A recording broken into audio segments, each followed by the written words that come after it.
бұл жарыс мен үшін өте керемет масштабта өтті. Бірақ мен соң кезеңде ұтылып қалдым. Кішкене жетіспеді күшім. Бірақ келесі жарыста бірінші орын алуға тырысамын.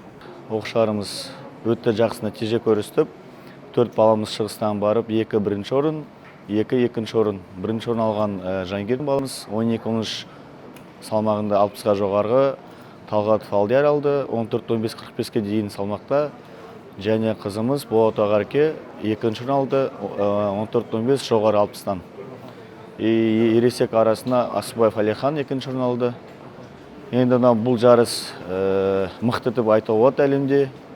Ол мықты деп айтуға болады. Неге? Өйткені ол осы жарыста көп елден қатысады.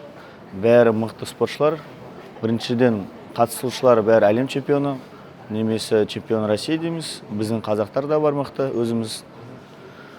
Енді арманымызға жеттік деп айтуға болады.